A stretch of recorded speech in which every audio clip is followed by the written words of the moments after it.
My name is Shane Vidal, and I'll be introducing you to international trade. We'll discuss everything that is about international trade in this presentation. The country I'll be focusing on will be the United States. What is the United States? Well, the United States, I'll be talking about how big this country is. You know, unless you live under a rock, you really know what the United States is in terms of landmass, people-wise. Even though it ranks third in largest country, it ranks number one in a lot of other things. Why is that?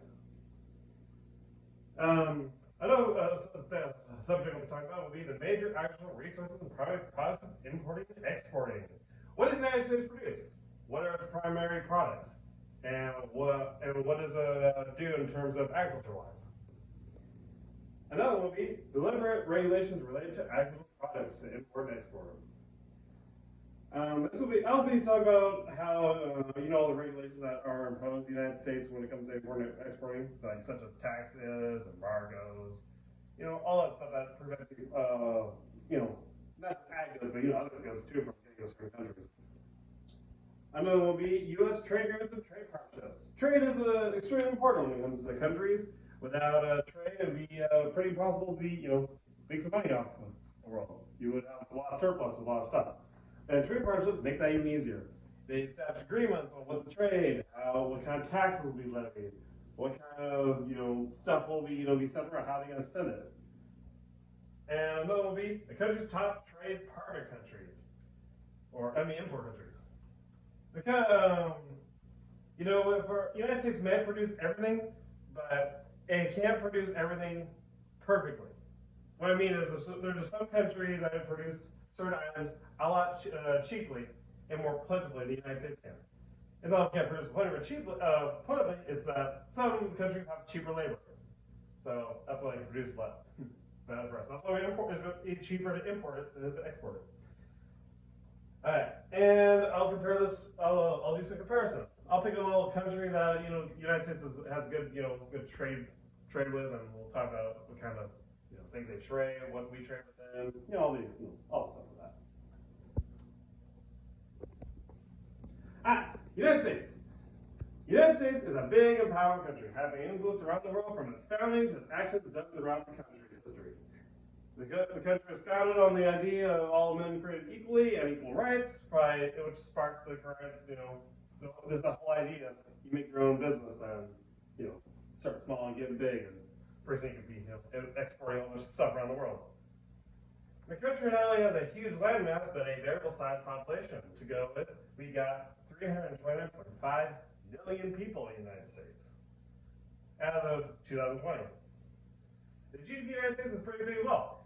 In 2020, it ranks 20.94 trillion, surpassing China, the second highest in the world, at 15.2. And if you know China, they have a population of over 1 billion people. We still imagine go bigger than them. Alright, here's a little graph of what the United States tends to export a lot. As you see, soybeans is pretty darn big. In fact, it's so big, it's actually bigger than the second highest export, which is corn, twice over. And corn's just barely above tree nuts, so you can almost take those two, you can almost take second and third and combine them together. So this is math. And so beef, pork, and wheat, even fresh fruit, even the lowest still ranks at 4.7 billion. So that's a lot of money. The major agricultural resources are the primary products for importing and exporting. As for major agricultural resources due to the vast variety of landscapes, the U.S. can grow just about anything. Even though it can grow anything, it can't grow everything. There's just some crops that are better. Well, it can grow, we grow sugar in Hawaii, but other countries like the Caribbean or Africa could grow it cheaply because the land there is cheaper. For major ones, so they are corn, wheat, soybeans, and cotton. The hay accounts for 90% of harvested acreage in the United States alone. Which is why probably if you drive through the Midwest, it's nothing but corn, and some parts of that too. And corn, wheat, and soybeans are grown for both feed and animal consumption. Corn used for things like eating and fuel, and what's leftovers given to the animals. Cotton is used to make clothing and other textiles products. Hay is dried and used for animal feed. Here's a point. The U.S. trade agreements and trade partnerships. The United States is a current member of World Trade Organization and also Marrakesh Agreement established the World Trade Organization. Its goal is to set out rules and governing trade among the WT members. 154 of them do that. The United States is one of them.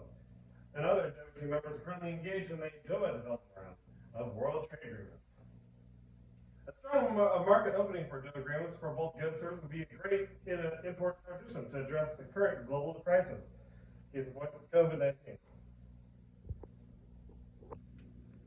The country's top import partners would be currently is China. What a shocker. Canada being second, Mexico third. Are the country's largest trading partners, which account for nearly 1.9 trillion worth of goods and imports and exports. Canada being the biggest. Preferred foods appear to be the number one growing ag exports to Canada, with fresh vegetables following second. If you most likely due to the fact that they are neighbors to the north, so that's why they could probably get our produce pretty easy. For Mexico, corn is the top exporter, with soybeans in second, although China is only third in trade. It ranks number one. The rest ag exports for a total of 23.8 billion, including mainland China and Hong Kong. All together, their highest imports for us is soybeans. In Minnesota alone, soybeans account for 1.5 billion alone for revenue from China. A lot of beans. Top exports. Besides soybeans, which make up 52% of the exports to China, trees make up 6%, while pork is only 5%. Besides soybeans, I addressed soybeans in that earlier graph. Corn, being the second, have 2.8 billion bushels of corn. And tree nuts, being third, with a value of 8.4 billion. Lastly, I'll talk about we'll do a little comparison with our other trade country, which is South Korea, which I think ranks fourth, I believe, in trade partners. I should list that. The U.S. products exports to South Korea brought more than 5.3 billion of growth in America products in 2010. Considering it's half of North Korea is on trade embargo with, as I said, half the country is currently embargoed. Our little known country named North Korea, they export. In fact, they probably have embargoes with most other countries. In 2010, the top U.S. agricultural exports products would be to South Korea, where grains and meats. Agreements, the biggest one would be the Republic of Korea, and the United States implemented the Korea-U.S. Free Trade Agreement as of March 2012, which means no more taxes. Yay. The U.S. service trade ag surplus with Korea Southwest at $13.4 billion as of 2019. According to the USDA, U.S. exports to South Korea have been in a strong incline in recent years in response to rising consumer demand for prepared consumer foods like Asian foods. In case one like ramen. Actually, not ramen. Ramen is one of them. That's actually really popular, especially among college students. This will include other things would include fresh fruits, nuts, cheese, and dairy products, beef, and other prepared foods. On a little side note, that book I read, the World Map, I did enjoy how the guy managed to actually, even though he didn't grow up in an environment, was born in a city with multiculturalism, he actually ended up getting into anyway, even though he was born in Minnesota. All right, and that concludes my presentation. That is easy. Shane Bennett.